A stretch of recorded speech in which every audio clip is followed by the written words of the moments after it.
자, 이제 앞에 화면 볼게요. 오늘부터 게시판을 간단하게 한번 만들어 볼 거라고 말씀을 드렸어요. 시간이 많이 남지 않았기 때문에 직접 해볼 수 있는 시간을 많이 드리진 못할 것 같은데, 일단 이제 제가 지금 말씀드린 게시판이라고 하는 녀석은 실제로 웹상에서 띄우는 그런 우리가 사용하는 일반적인 게시판은 아니고요. 이 이클립스라고 하는 툴 안에서 우리가 출력문을 사용해서 출력을 하면 콘솔에 어떠한 문구들을 볼 수 있잖아요. 이 상황을 만들 거고요. 그리고 여기다가 이제 사용자가 실제로 뭔가를 사용한다라는 개념처럼 명령어 같은 걸 입력을 해서 그 명령어에 해당하는 기능들을 수행할 수 있게끔 해주는 방식으로 간단한 프로젝트를 만들어 볼 겁니다. 지금 이런 과정들은 여러분들이 실제로 개발자를 준비하기 위해서 어떤 교육 과정을 수료하더라도 1차적으로 자바를 배우고 나면 한 번쯤은 해볼 만한 아주 간단한 미니 프로젝트라고 생각하시면 돼요. 미니라고 하기도 뭐한 수준이긴 하겠지만 그래도 기본적인 자바를 활용하는 내용들을 많이 담을 수 있는 가장 적절한 예시라서 이걸 해보는 건데, 자, 제가 지금 콘솔에다가 출력을 통해 그리고 입력을 통해 기능들을 처리할 거라고 했죠. 그럼 우리가 가장 먼저 생각해야 되는 건 이제 입력을 받을 수 있는 준비를 해줘야 돼요. 왜냐면 그래야 사용자한테 입력을 받아서 사용자가 원하는 기능을 수행시켜 줄 거니까. 여기다가는 이제 프로그램 시작 이런 거 적어 줄 거고요. 자, 지금 보고 계시는 코드는 따라 적지 않으셔도 됩니다. 이거 어차피 제가 깃허브에 공유해서 그 코드 가져가실 수 있게끔 다 수업 페이지에 올려 드릴 거예요. 그거 가지고 가서 적용하시면 되고, 지금은 수업 내용을 봐주세요. 자, 입력받을 수 있게 일단 스캐너 객체를 사용해서 입력받을 준비를 먼저 해주겠습니다. 이거는 우리가 저번에도 한번 안내를 드렸던 내용이죠. 그리고 그러면 안내를 드리긴 했었는데 그때랑 지금은 알고 있는 개념의 차이가 꽤 크니까 한번 생각을 해볼까요? 이거 스캐너 타입 사용한 거고, 자바에서 기본 제공하는 JDK가 제공하는 스캐너라고 하는 녀석, 입력을 받기 위한 클래스였죠. 그리고 객체 하나를 만들었는데 이 녀석 지금 뭐 하고 있는 거예요? 이 자리 인자를 넘기고 있는 거겠죠. 자, 근데 인자의 형태를 보니까 시스템이라고 하는 애가 첫 글자가 대문자로 시작을 했네요. 그리고 점을 찍었다, 리모컨을 누르는 행위다 라고 생각할 수 있겠죠. 그럼 이 시스템은 변수예요? 클래스예요? 얘는 클래스겠죠? 시스템이라고 하는 첫 글자 대문자인데다가 시스템이라는 변수를 우리는 만든 적이 없으니까 그냥 바로 호출하고 있는 상태. 그렇다라는 건 이 in이라고 하는 이 녀석은 변수예요? 메서드예요? 뭐예요? 얘가 메서드였다면 소괄호가 붙어 있었을 텐데 그런 거 없이 그냥 나와 있는 걸 봐서는 변수라고 일단 우리가 유추할 수 있어요. 그럼 이 변수는 어떤 변수일까요? 일단 클래스한테 직접 호출했다는 것부터 클래스 변수일 거고, 스태틱이 붙어있는 변수다 라고 우리가 예상을 할 수 있겠죠. 이래야만 클래스한테 직접 호출이 가능한 녀석이었으니까. 그리고 여기를 잘 보시면 얘가 비스듬하게 누워있는데 조금 두꺼워요. 자, 차이를 한번 볼까요? 여기다가 이제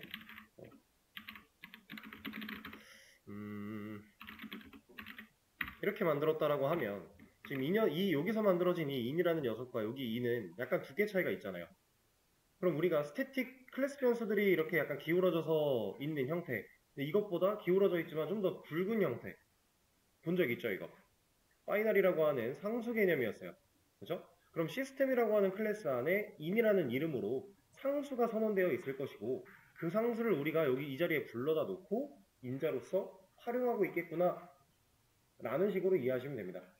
왜 파이널을 쓰고 있으며 실질적으로 얘가 그래서 뭐 하는 데까지 디테일하게 들어가기보다는 우리가 알고 있는 개념을 활용해서 이런 식으로 분석해보는 거, 코드를 봤을 때 이런 식으로 따져보는 거, 개념을 확립하는 데는 상당히 좋은 방식 중에 하나예요. 그리고 저번에 한번 안내를 드렸던 것 같긴 한데, 이 시스템.이라고 하는 이 부분, 이 인자는요, 우리가 이 이클립스를 다루는 상황 속에서 이루어지는 모든 입력 행위를 얘가 다 인자로서 처리를 해줍니다. 그래서 스캐너, 입력받는 준비를 한 이 스캐너 객체에다가 얘를 인자로 넘겨줌으로써 우리가 키보드로 입력을 한다거나 하는 행위들을 이 스캐너 객체를 사용해 실제로 입력값을 저장하거나 이런 걸 할 수가 있게 되는 거예요. 이 정도로만 일단 인지를 하고 계시면 되고, 자, 그리고 저번에 했던 것처럼 이런 거 한번 볼게요. 이것도 우리 했었죠, 한번. 여기 넥스트 라인이라고 하는 거.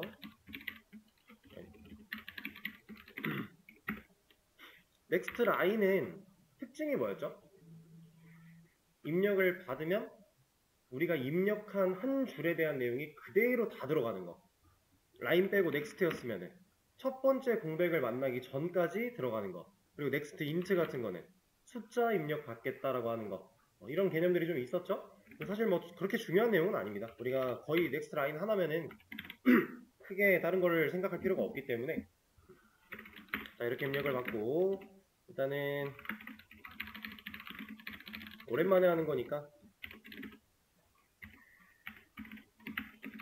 한번 눈으로도 봐보죠. 그리고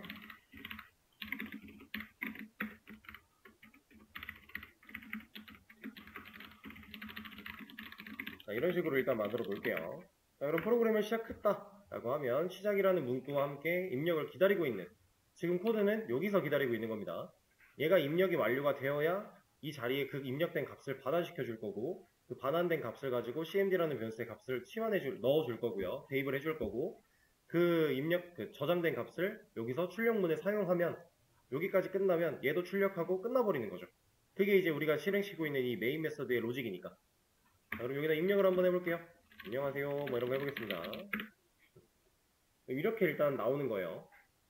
자, 근데 제가 저번에도 한번 반복문 배울 때 얘기를 드렸던 것 같은데 우리가 뭔가 입력을 함과 동시에 프로그램이 종료된다라고 하는 건 심각한 문제가 있겠죠. 제가 저번에 이걸로 예시를 들어드렸던 것 같은데 자, 계산기를 쓰기 위해서 제가 숫자 하나를 눌렀더니 얘가 꺼진 거예요.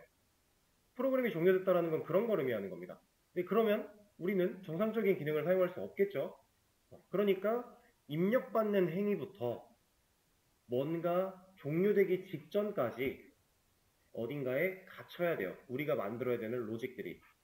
이 로직은 우리가 빠져나가겠다라고 명령하지 않으면 종료되지 않게끔 만들 거니까 강제로 무한 루프에 가둘 겁니다. 그런 과정이 있지 않고서는 이 안에서 우리가 명령 하나 입력하고 프로그램이 종료되는 걸 막을 방법이 없어요. 프로그램을 유지시켜야 된다는 건 이 안에서 코드가 물고 있어야 되고 중간에 걸려 있어야 되고 계속해서 끝나면 안 돼요. 다음 상태로 넘어가 버리면 안 돼요. 근데 그 다음 상태 마지막 우리가 막아야 되는 건 얘를 만나면 안 된다는 거예요. 그럼 이걸 우리가 나 지금 프로그램 끌 거야 라고 명령하기 전까지는 얘를 만나지 않아야 되니까 얘만 빼고 이만큼을 무한 반복에 가둬버리는 거죠. 어떻게 하냐? 무한반복문은 for문으로도 되고 while문으로도 되고 다 되지만 제가 저번에도 한번 말씀드렸던 것처럼 일반적으로 while문 가지고 많이 표현을 합니다. 굳이 for로 안 하고요. 자, 그랬더니 지금 얘가 뭐라고 해요? 이거 무슨 에러를 뱉고 있는지 예상할 수 있거든요. 얼리치에이블 코드가 나오겠죠? 실제로 그게 나오는지 한번 확인해 보고 왜 이렇게 나오냐? 무한반복에 갇혔는데 빠져나갈 구멍이 없기 때문에 얘는 이거 코드를 만날 수가 없잖아. 여기까지 도달할 수가 없잖아. 라고 에러를 보여주고 있는 거죠. 그러면 빠져나갈 수 있는 구멍을 하나 만들어주면 되겠네요. 무한반복을 강제로 탈출시키는 방법. 브레이크라고 하는 키워드가 있었습니다. 이 브레이크 코드를 이 줄을 만나는 순간 반복문은 더 이상 돌지 않고 빠져나갈 거예요. 위로 올라갔다 나가는 개념도 아니고 그냥 코드가 내려오다가 얘 만났네? 나 지금 이거 실행해야 되네? 얘 실행하면서 그냥 바로 빠져나가는 거예요. 이런 개념인데 자, 그럼 제가 이렇게 쓰면 무한반복을 쓴 이유가 있어요? 없겠죠. 제가 브레이크를 이 무한반복을 탈출하고자 하는 상황은 나 이제 프로그램 그만 쓸 거야 라는 의사표시를 했을 때예요.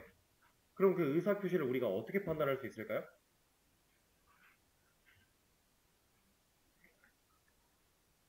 사용자가 직접 의사를 표시하는 겁니다. 나는 더 이상 쓰지 않을 거야. 사용자가 지금 이 코드 내에서 뭔가 의사를 표시하거나 사용자가 직접 행동할 수 있는 게 이거밖에 없지 않나요? 그렇죠? cmd라고 하는 변수에다가 입력된 값을 넣는 사실 사용자는 이거밖에 못하는 거예요. 근데 이걸 하고 나면 사용자가 입력한 값이 여기로 들어갈 거니까 우리가 이 녀석을 활용하면 사용자가 예를 들어 exit라고 명령어를 입력했어요. 그럼 나 이제 종료할 거야 라는 의미 정도로 생각할 수 있겠죠. 그럼 이런 명령어를 만나면 그때 브레이크를 하자. 우리가 여기다 써야 되는 문법은 cmd라고 하는 변수가 사용자가 입력한 값을 저장하고 있을 건데 그 값이 exit랑 같냐를 물어봐야 돼요. 그리고 같을 때 브레이크라고 하는 코드를 실행하게끔 만들어줘야 됩니다. 그럼 우린 여기서 조건문을 활용하는 거죠.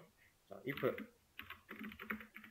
cmd가 가지고 있는 값이 이제 exit랑 같으면 그때는 브레이크를 해 라고 할 수 있는 거예요. 근데 여기서 저는 이런 방식으로 쓰지 않고요. 얘를 이 이퀄 마크 두 개짜리 자바에서 같다의 표현이었죠. 좌변과 우변의 값이 같다를 의미하는 거였는데 저는 이걸 쓰지 않을 겁니다. 왜냐면 문자열 같은 경우는 애초에 데이터 타입이 참조형 타입이에요. 그럼 이 참조형 타입이라고 하는 녀석은 결국에 변수는 리모컨을 가지게 되는 거고요. 그 리모컨은 원래 만들어져 있는 객체의 주소를 의미하는 거라고 생각을 할 수 있다고 했었죠. 우리 그 메모리 영역이랑 이런 거 배우면서 뭐 힙, 스태틱, 그리고 뭐 스택 이런 영역들, 그리고 실제로 그 객체가 존재하는 인스턴스가 존재하는 영역과 우리가 뭐 메서드 내부에서 만든 지역 변수가 존재하는 영역은 다르다라고 했고 이런 것들을 배웠죠. 자, 그래서 문자열 같은 경우는 이걸로 비교를 했을 때 조금 다른 개념처럼 작동하기도 해요. 지금 이 상황에선 큰 문제가 없긴 해요. 충분히 맞게끔 걸러주긴 할 텐데 이것도 하나 개념을 보여드릴 겁니다. 이거는 다른 클래스를 하나 만들어서 해볼게요. 자, 여기서 먼저 보여드리겠습니다. 자, 예를 들어 우리가 일반적으로 사용하던 방식으로 스트링에서 ABC를 넣었다. 그리고 이 스트링이라고 하는 타입은 참조형 타입이니까 당연히 객체화를 할 수 있는 것도 가능합니다. 근데 이 녀석은 이 안에 인자를 세팅하는 생성자도 있어요. 그래서 이런 식으로 넣으면 자 보세요.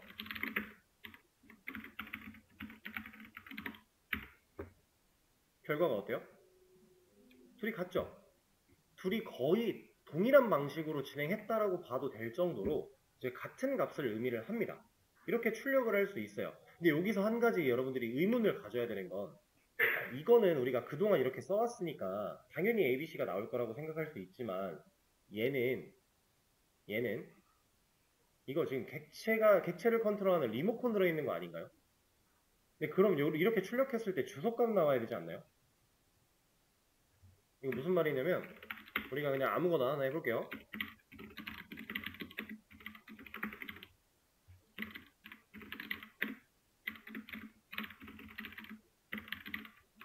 자, 이렇게 객체를 하나 만들어내놓고 여기다가 이 t를 그냥 출력하면 이거 주소 나오거든요? 원래는 이게 맞아요. 근데 문자열 스트링이라고 하는 타입은 그렇지 않았죠. 이건 이제 스트링이라고 하는 녀석 자체가 가지고 있는 특징 같은 건데 여러분들이 나중에 이제 뭐 다양한 참조형 타입들을 사용하다 보면은 기본 제공되는 메서드 중에서 이런 게 있습니다. 여기도 아마 있을 텐데 toString이라고 하는 녀석이 있어요. 이게 이제 그냥 일반적으로 아무 때나 막 쓸 수 있는 건 아니고 객체 내부에 우리가 클래스 설계도 내부에다가 이 객체를 리모컨을 주소를 직접 출력하겠다라고 하면 나 이런 거 보여줄게 라고 하는 식으로 정의해 놓을 수 있는 애예요. 간단하게 하나만 보여드리면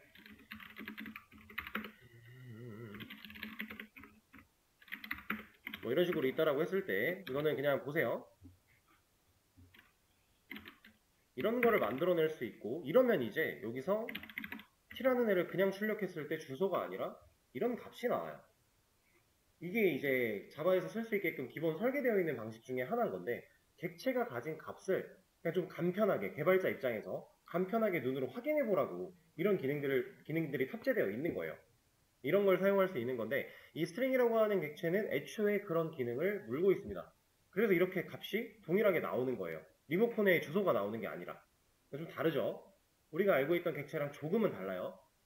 그래서 스트링이 이제 기본 자료형 8가지랑 가장 많이 사용이 된다라고 하는 거기도 하고 그렇게 쓰라고 만들어져 있는 애기도 해요. 자, 근데 중요한 건 이게 아니라 이겁니다.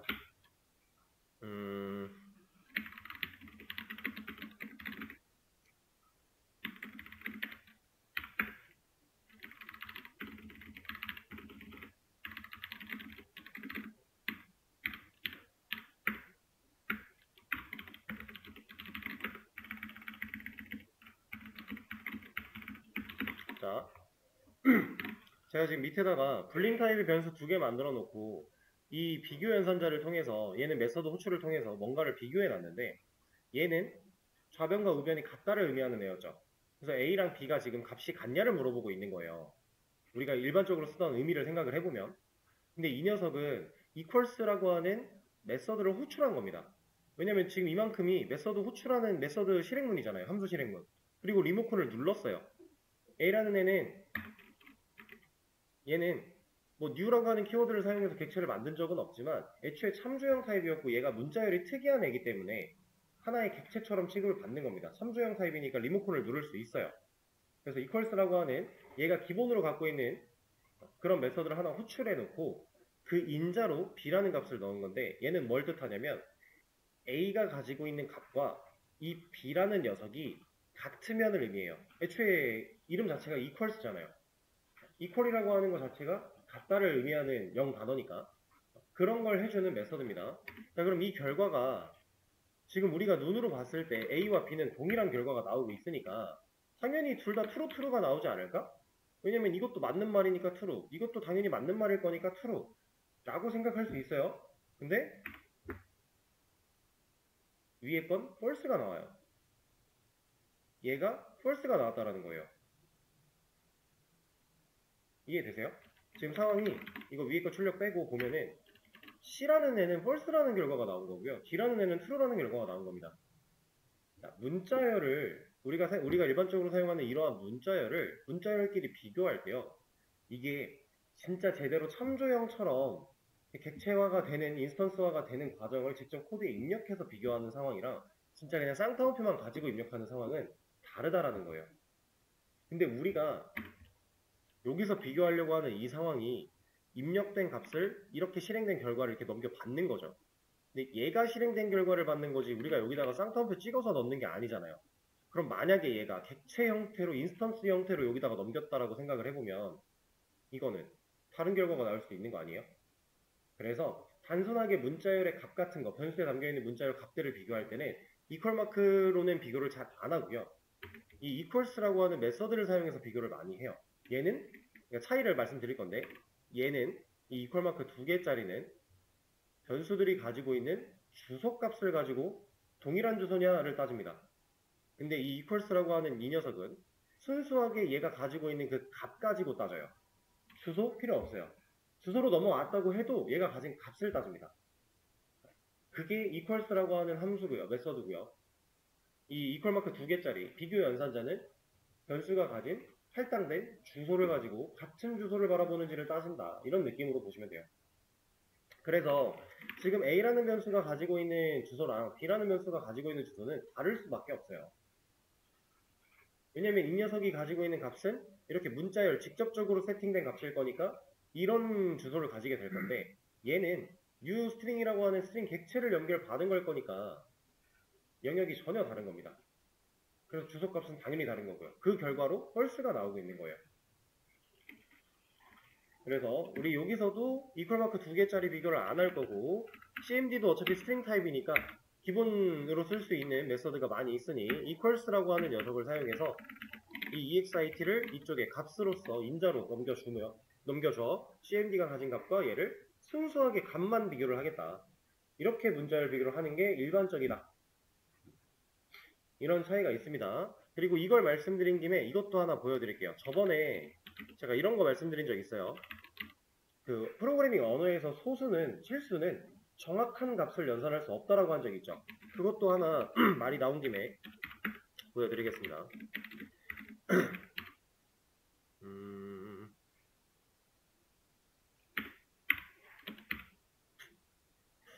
이게 다 안 되는 건 아니고 가끔 맞다고 나올 때도 있어서 예시가 일단 해보고 그리고 지금 초기화하는 과정에서 숫자 뒤에 F 붙인 이유는 플롯이라고 하는 이 녀석은 F가 마지막에 붙어야 돼요. 이거 없으면 에러 납니다. 이렇게 초기화를 할 수밖에 없게 생긴 애예요. 그러면 이 녀석을 가지고 제가 그냥 간단하게 A 플러스 B의 값이 1.3이랑 같냐 1.3이 아니지 2.3이랑 같냐 이렇게 물어볼 거예요. 이거를 이렇게 하지 말고 이렇게 합시다. 자, 사람의 입장에서 봤을 때 1.2 더하기 1.1이면 2.3이 맞죠? 문제가 없죠? 근데 이 녀석은 결과를 틀렸다고 보여줄 거예요. 이 연산이 틀렸대요. F가 없어서 여기서 의미 없어요. 그거는 문제가 그 문제가 아니에요. 애초에 완전하게 우리가 생각하는 1.2 하고 뒤에가 0000이기 때문에 얘네가 다 생략된 이런 소수가 아니라 이 녀석은 메모리를 할당받을 때 어쩔 수 없이 쪼개져서 그 뒤에 있는 값들까지 다 저장이 될 거기 때문에 정확한 연산이 안 된다. 근데 웃긴 건 얘를 이제 더블로 바꾸면요.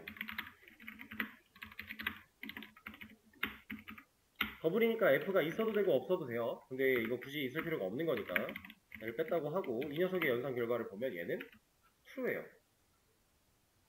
그래서 제가 기본 자료형 말씀드릴 때 플롯과 더블이 둘 다 실수형이지만 실제로 우리가 만약에 실수를 다뤄야 된다라고 하면 플롯을 쓰는 게 아니라 더블을 쓸 것이다 이런 얘기를 한 적이 있어요.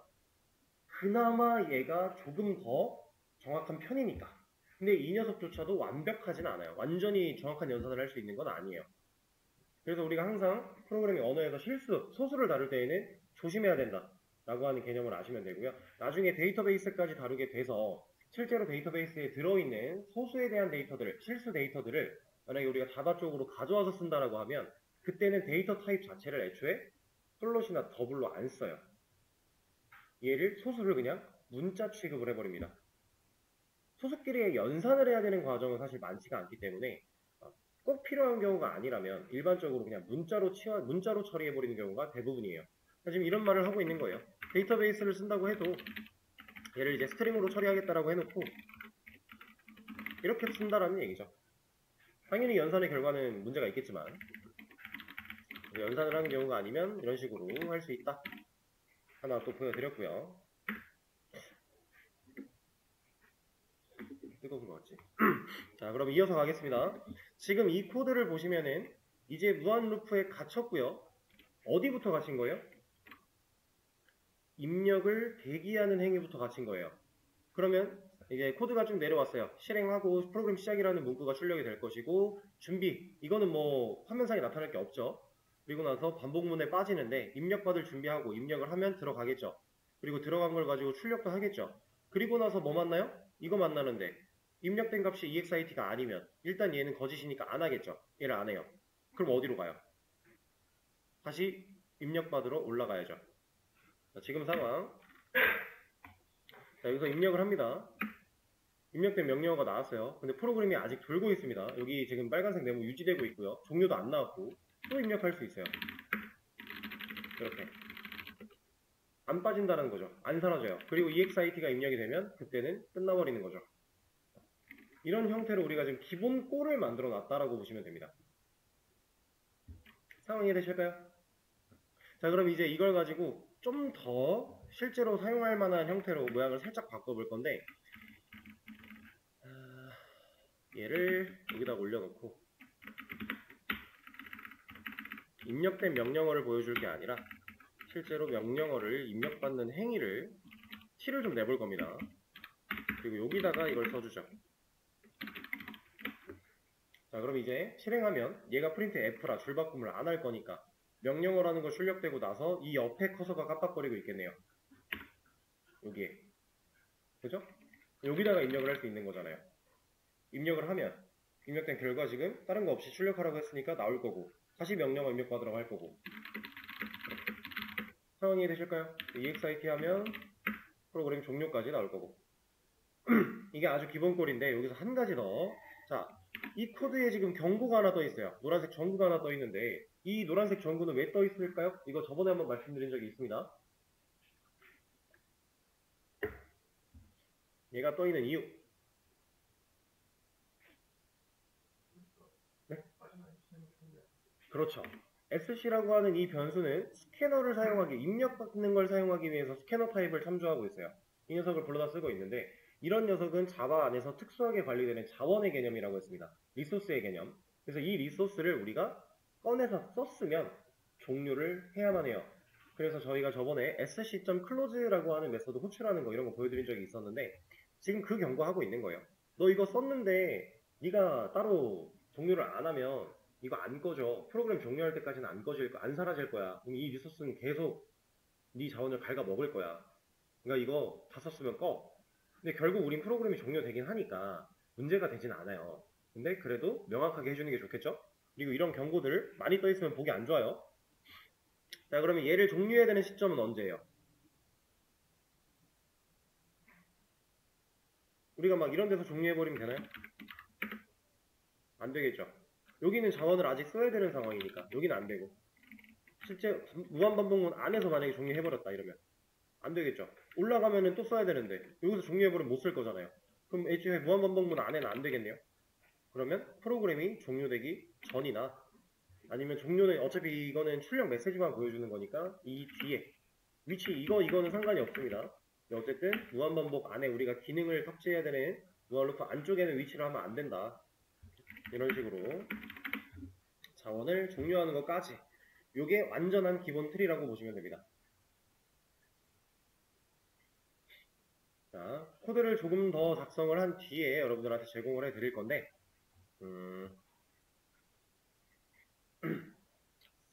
그러니까 여기서 한번 제공을 할까요? 이거는 녹화를 잠깐 멈추고 녹화를 할까? 자, 제가 이 수업에서는 GitHub에 대해 따로 크게 언급이 안 될 것이다 라고 말씀을 드렸었는데 그냥 뭐 특별한 설명 말고 그냥 상황 제가 직접 하면서 여러분들 공유해드리기 위해서 제가 올려야 되니까 이거 하면서 그냥 간단하게만 흘러가듯이 말씀을 드려볼게요.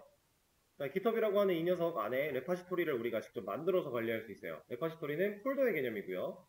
new라고 하는 걸 통해 레파지토리를 하나 만들어 낼 겁니다. 이름은 2024 01 자바 정도로 할까요?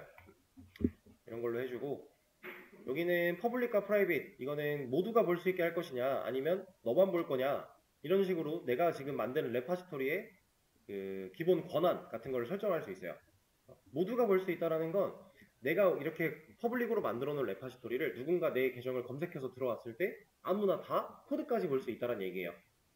대신에 코드를 수정하거나 이런 거 당연히 안 되는 거고 그 수정까지 하게끔 두려면 또 설정하는 방법이 있어요. 근데 그건 아니니까 이렇게 만들어주고 크리에이트 레파지토리가 하나 생성이 됩니다. 그럼 이 녀석을 가지고서 이 주소를 제가 복사할 거예요. 이게 지금 현재 이 GitHub에서 제공되는 원격 레파지토리 주소입니다. 웹상에서 만들어진 폴더라고 보시면 돼요. 이 GitHub이라는 사이트 내에 만들어진 폴더. 그러면 실제로 우리가 만드는 이런 프로젝트는 이런 녀석은 우리 워크스페이스 안쪽에 존재하잖아요. 지금 이거는 로컬 레파지토리라고 얘기를 하고요. 로컬이라고 하는 건 내 컴퓨터 자신을 의미하는 겁니다. 이 로컬 레파지토리, 내가 실제로 작성하고 있는 프로젝트의 물리적인 코드를 의미하는 거예요. 이 파일들. 그럼 얘랑 우리가 방금 전에 만들어낸 이 원격 레파지토리랑 연결을 하는 과정이 필요해요. 연결을 해야지 내가 물리적인 코드를 여기다 수정을 했다. 이걸 수정을 해서 이클립스 가지고 코드를 수정해서 저장을 하면 여기에 파일이 실제로 수정이 돼요. 왜냐면 물리적으로 존재하는 파일이니까. 우리가 메모장 만들어 놓고 내용 바꿔서 저장하면 저장된 내용이 기록되잖아요. 그거랑 같은 개념. 그럼 여기서 저장이 됐다. 근데 우리가 얘랑 연결을 해놨다. 그러면 이 녀석이 수정된 내용 같은 거를 받아들일 수 있는 상태가 되는 거예요. 그래서 우리가 GitHub으로 소스 코드 관리를 할 수 있는 거고 그 소스 코드를 형상 관리라고도 얘기를 합니다. 그래서 그렇게 변화하는 과정들을 다 기록을 남길 수가 있다라고 하는 거예요. 그리고 그렇게 기록을 남겨놓으면 내 컴퓨터에 이 녀석이 사라진다고 해도요. 여기가 갖고 있는 게 있으니까 얘를 통해 내려받는 것도 되고요. 아예 다른 컴퓨터에 가서도 이 GitHub, 얘는 이제 웹상에 존재하는 거니까 이 물리적인 폴더를 우리가 USB에 옮겨 다닐 필요가 없이 얘를 통해서 코드를 계속 보관하고 왔다 갔다 할 수 있는 거예요. 그러면은 실질적인 컴퓨터 메모리적인 것도 효율이 좋고요. 그 다음에 우리가 USB나 메일에 보내는 이런 불필요한 작업을 할 필요도 없고요.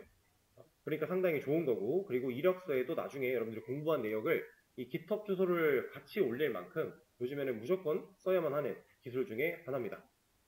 근데 이 기초 언어에서는 얘를 막 크게 신경 쓸 필요까지는 없어서 따로 언급이 안 되는 거예요. 뭐 기초 언어 수업이 아니라 뭐 실제로 뭔가 개발이나 뭐 AI 수업이나 아니면 웹 개발이나 이런 수업들에 들어오시면 이 GitHub도 당연히 사용법을 익히시게 될 겁니다. 지금 하고 있는 걸 살짝 보여드리면 제가 이 gitbash라고 하는 이 명령어를 칠 수 있는 녀석을 가져와서 몇 가지 명령어를 좀 칠 거예요.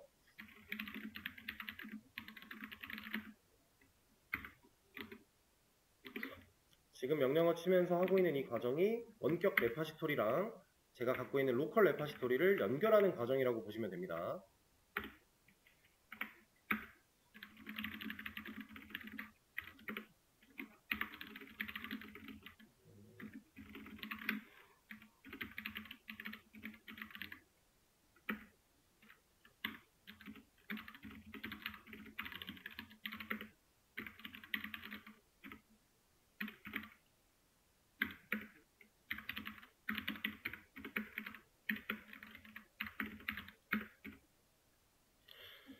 저도 오랜만이라 기억이 잘 안 나니까 확인을 한번 해보고요.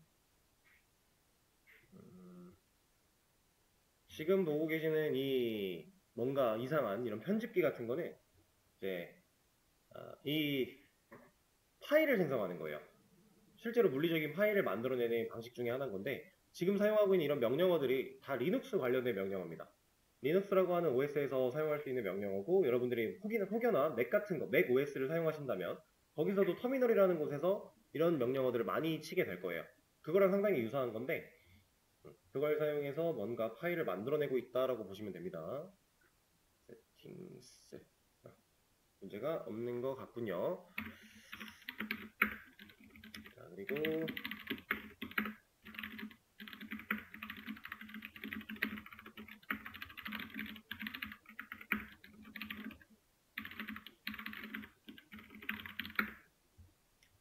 일련의 과정을 통해서 연결해주고 이게 떴네요.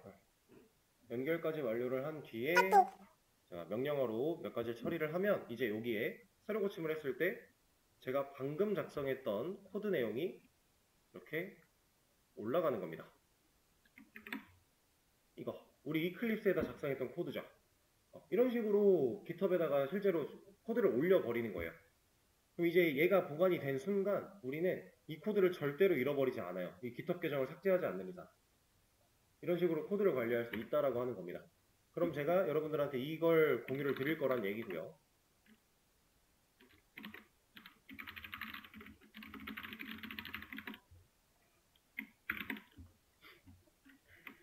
자, 수업 페이지 새로 고침을 해보시면은 밑에 작업 1이라고 해서 게시판 틀 잡기라고 하는 애가 하나 생겨났어요. 이 녀석을 누르고 들어오시면 제가 방금 전에 보여드렸던 그 페이지가 나오게 되는데 자, 여러분들은 여기에서 이제 코드를 가져가시면 돼요. 근데 가져가실 때 한 가지 주의하실 게 있습니다.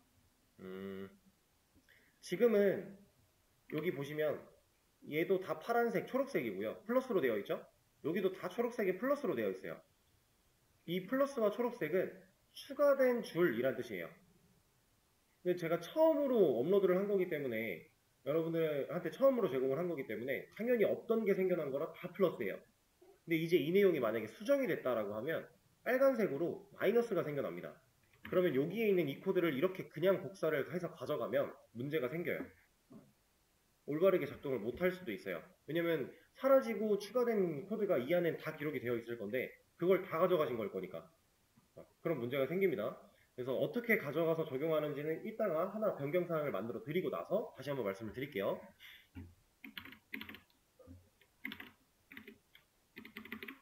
자, 그러면 기본 틀은 잡아놨으니까 이제 바로 기능적인 걸 한번 해볼 건데 게시물을 지금 우리가 만들려고 하는 건 게시판 기능이니까 게시물을 작성하는 기능을 가장 먼저 만들어 볼 거예요. 자, 여러분들이 이제 어떠한 기능을 만든다라고 하면 제가 어제 말씀을 드렸던 것 같아요. 지금 우리가 하려고 하는 게 게시물 작성 기능 구현이 목적인데 게시물 작성 기능을 하려고 할 때 이 로직을 우리가 생각을 할 때 내가 게시물 작성 기능을 어떻게 썼더라? 이거부터 생각을 해야 된다고 했죠.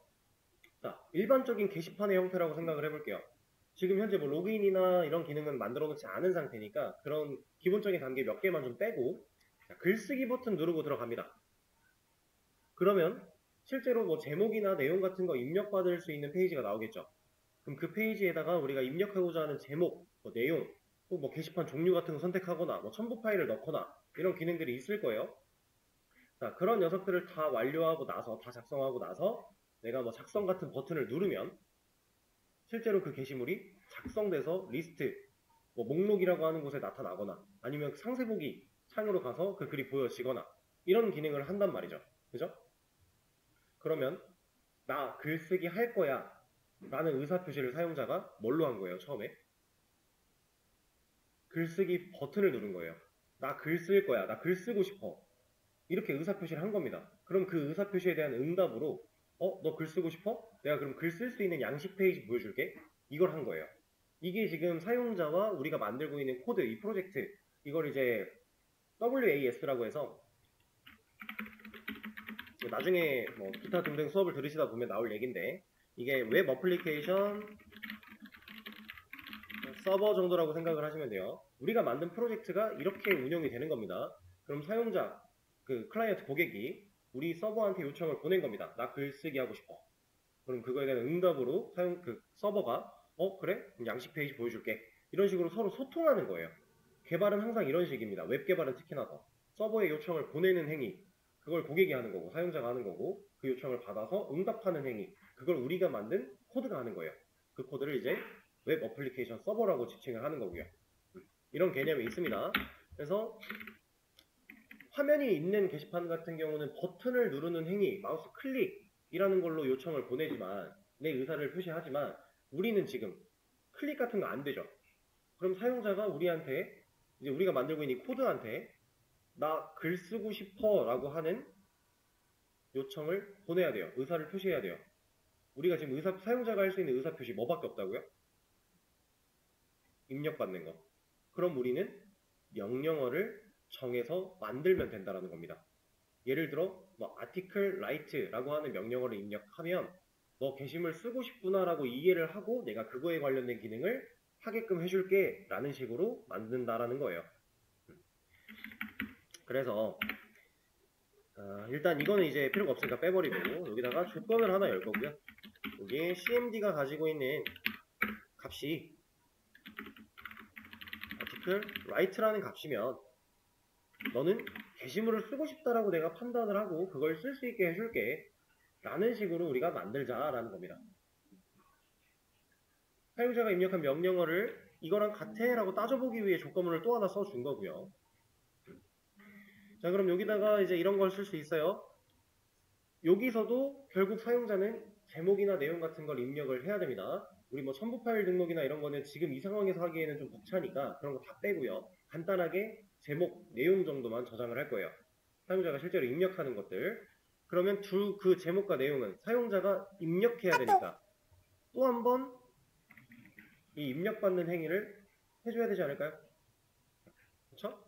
그래서 제가 이만큼을 가져온 다음에 여기다가는 제목, 네가 입력할 제목을 써 라는 식으로 만들어 줄 거고 여기는 이 제목에 부합하는 어차피 이 변수는 우리가 상황에 맞게끔 변수 이름 짓는 거였으니까 타이틀이라고 하는 변수를 만들어 줄 거고요. 그 다음에 이걸 하나 더 복사해서 얘는 이제 제목 다 입력했으면 내용 입력해 라고 해서 여기는 뭐 바디나 컨텐츠 같은 이름으로 지어줄 겁니다.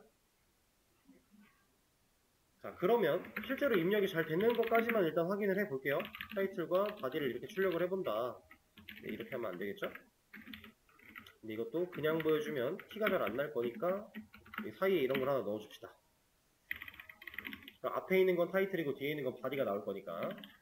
자, 프로그램을 실행했어요. 명령을 입력하는데 사용자가 article write라고 입력을 합니다. 이거 next line으로 우리가 입력을 받는 행위이기 때문에 이 중간에 공백이 있어도 당연히 이 한 줄을 다 의미하는 거겠죠? 그러면 제목 입력 파드라고 나왔네요. 지금 여기 안에가 실행되고 있다는 얘기예요. 그러니까 이 printf 결과가 나온 거죠. 그리고 지금 프로그램이 또 입력을 기다리고 있는 거고. 자, 제목을 입력해 보겠습니다. 이렇게. 그 다음 엔터를 치면 여기까지 라인이 엔터를 치면 끝나는 거잖아요. 그렇죠? 그러면 그 다음 내용 입력하라고 나오겠네요. 이 상황에서 또 내용을 입력합니다. 엔터를 또 치면 지금 여기서 기다리고 있는 건데 입력하고 엔터 치면 얘가 끝난 거고 그럼 반환돼서 들어갈 거니까 그 다음 줄로 넘어가야겠죠. 그럼 얘가 출력이 되겠네요. 이렇게. 그럼 사용자가 입력한 제목과 내용이라는 값을 우리는 저장을 했네요. 변수에. 그쵸? 기록은 한 거예요. 사용할 수 있는 상태로 만들어 놓은 거죠. 자, 물론 실질적인 보관은 아직 안 한 겁니다. 왜냐면 이 메인 메서드 안쪽에서 만들어지는 지역 변수의 개념들인데 그 안에서도 if라고 하는 이 중괄호 블럭 안에서 만들어진 변수들이니까 이 블럭만 나가도 얘네들은 못 쓰잖아요. 여기 밑에다가 타이틀 못 쓴다는 얘기예요. 없으니까. 그럼 우리가 이 녀석들의 값을 실제로 이제 저장도 해야 됩니다. 지금은 단순히 그냥 잠깐 적어 놓은 것 뿐이고 그 적어 놓은 걸 기록하고 보관하고 저장하는 것까지 만들어줘야 실제로 게시물이 작성이 됐다 라고 판단할 수 있는 거예요. 자, 그것도 해볼 건데 일단은 그거 전에 이거부터 여기까지만 하고 쉬는 시간 일단 가질 겁니다. 자, 우리가 글을 작성을 하면 이 게시글들은 번호라고 하는 개념이 항상 존재해요. 이거는 하나 그냥 보여드릴게요.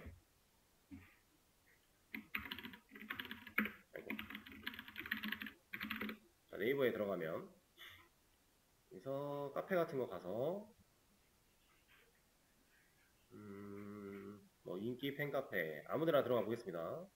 자, 여기서 만약에 전체 글 보기 같은 거 눌렀다 라고 하면요, 여기는 안 나오겠구나. 그러면 여기만 가도 나오네요. 자, 여기에 있는 거 이거 게시글 번호예요. 각 모든 게시물은 어떤 게시판이든지 간에 모든 게시물은 다 고유한 번호를 가지고 있어요. 이 번호가 존재해야 되는 이유는 뭐냐면, 자, 게시물이라고 하는 거는 제목이나 내용은 다른 사람이 쓴 거랑 똑같다고 해도 막지 않죠. 그렇죠? 제목이나 내용은 같을 수 있어요. 내가 쓴 글이랑 다른 사람이 쓴 글이랑 같아도 문제가 되지 않아요. 그리고 작성자 같은 경우 같은 사람이 똑같은 글 쓸 수 있죠. 문제 없죠? 자, 그리고 작성하는 시간 같은 경우는 당연히 동시다발적으로 이루어지는 게 불가능하다고 생각할 수는 있지만 가능하게끔 상황만 만든다면 동시에 똑같은 내용의 글을 똑같은 사람이 쓸 수가 있기는 해요. 이거 가지고 문제가 되진 않아요. 그렇죠? 그리고 조회수는 뭐 정해져 있는 게 아니라 상황에 따라 바뀌어야 되는 거니까. 그러면 똑같은 제목이고 똑같은 내용이고 똑같은 작성자고 똑같은 시간에 쓰여져 있는 이 게시물 두 개가 있다고 하면 얘네를 구별 지을 수 있는 방법이 없어요. 문제가 되는 상황이 없잖아요. 그러면 우리가 나중에 이 글을 만약에 이거랑 같은 글이라고 예시를 보겠습니다. 그렇게 상상을 할게요. 그러면 나는 지금 이 글을 수정하고 싶은데 컴퓨터가 잘못 알아듣고 이 글을 수정할 수도 있다는 거예요. 왜냐면 둘이 똑같으니까. 구별할 수 있는 건덕지가 하나도 없으니까. 그래서 그런 것들을 방지하고자 모든 게시물은 작성되는 순간에 고유한 자기 스스로 만들어낸 번호를 하나 가지고 있습니다. 그 번호는 보통 1부터 시작해서 순차적으로 1씩 증가돼요. 그러니까 게시물이 200만 개가 있으면 200만 번까지 존재한다는 거예요. 그러니까 물론 중간에 뭐 1번, 2번, 3번, 4번, 5번 글이 있는 상태에서 중간에 3번 글이 지워져요. 만약에 지워졌어요. 그리고 누군가 새 글을 쓴대요. 그럼 3번으로 만들어질까요? 6번으로 만들어질까요? 이런 거 6번으로 만들어져요. 그러니까 이미 한번 지나간 숫자는 재활용하지 않습니다. 이런 개념으로 고유한 본인들 게시물이라고 하는 그 데이터 자체가 고유한 번호 값을 하나씩 가지게 돼요. 이걸 이제 DBMS에 가시면 PK라는 개념으로 공부를 하시게 될 건데, 이거 웹 개발에서 상당히 중요한 부분 중에 하나니까 지금 이런 키워드가 있다는 것만 인지하시고 나중에 뭐 추가적인 수업을 듣거나 하시면은 그때 더 접목시켜서 이해를 하시면 돼요. 그래서 이런 번호가 존재하게 되는데, 우리가 어제 인력관리사무소 하면서 그 사람들도 첫 번째 온 사람, 두 번째 온 사람에서 번호를 했었죠. 그거랑 똑같은 개념으로 번호를 하나 만들어 줄 거다라는 얘기예요. 그래야 명확하게 우리는 게시물들을 분리할 수 있는 거니까. 내가 원하는 걸 콕콕 집어낼 수 있게끔 할 거니까. 근데 그 번호 같은 경우는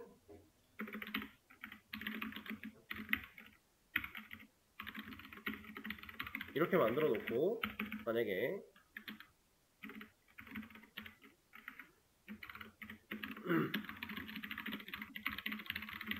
이런 문구를 보여준다 라고 하면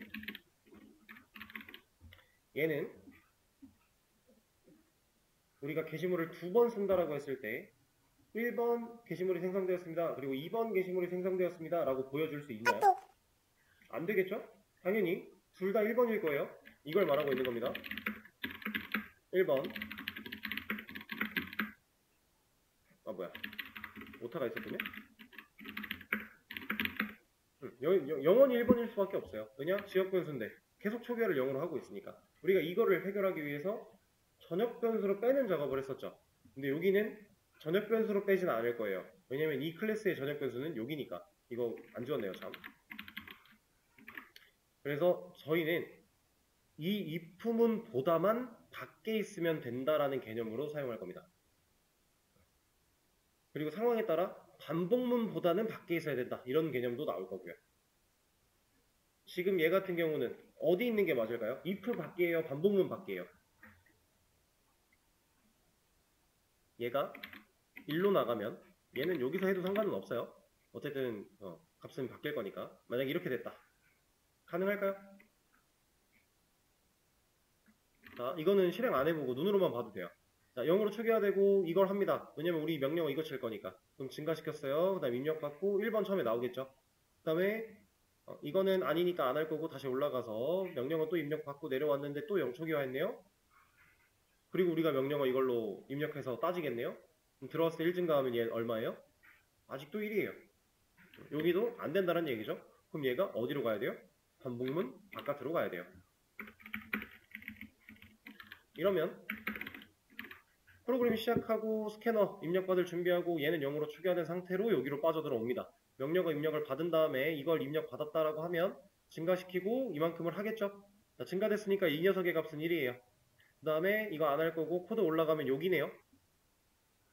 그쵸? 이 녀석 지금 현재 1이었는데 여기네요. 명령어 입력받아 내려옵니다. 요거 했을 때 또 증가시키면 원래 1이었던 애가 2로 바뀌겠죠. 이런 개념. 그러면 이제 순차적으로 1씩 증가를 시킬 수가 있겠네요.